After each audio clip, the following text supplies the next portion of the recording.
नमस्कार, मी निर्मला. आज आपण चटकदार पोहे चिवडा करणार आहोत. त्यासाठी मी हे पातळ पोहे वाळवून चाळून घेतलेले आहेत. नंतर आपण चिवड्यासाठी डाळे घेतो एक वाटी शेंगदाणे घेतलेले आहेत. डाळे, शेंगदाणे, कढीपत्ता, कोथिंबीर, हिरवी मिरची, पिठी साखर असं घेतलेलं आहे.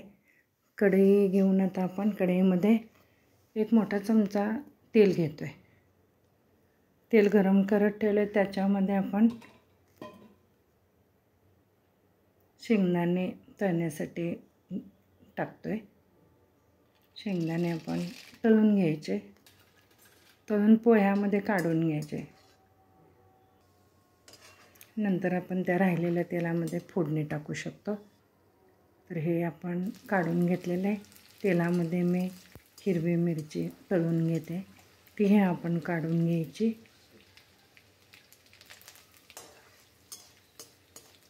कढीपत्ता वगैरे घालून घ्यायचा. आपल्याला हवं असलं तर आपण लसूणही घालू शकतो. मी ह्यावेळी घातलेला नाही आहे लसूण चेचून घातलं तर हे चालतं. तेलामध्ये आपण अजून थोडा कढीपत्ता वगैरे घालून घेणार आहोत. कढीपत्ता घातलेला आहे. 1 चमचा मोहरी घातली.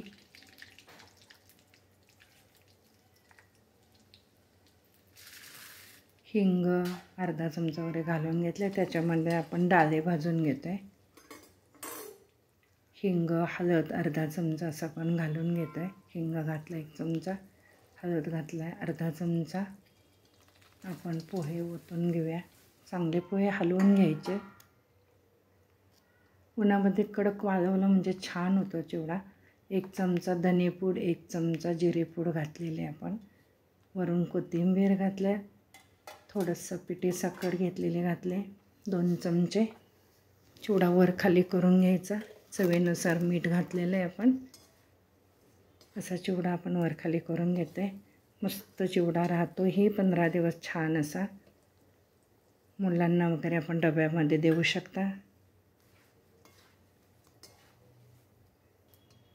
मस्त असा आपला चटकदार चिवडा तयार झालेला आहे. तर तो तुम्ही करून पहा. कसा वाटला मला नक्की सांगा. माझ्या ह्या रेसिपीला लाईक करा, शेअर करा.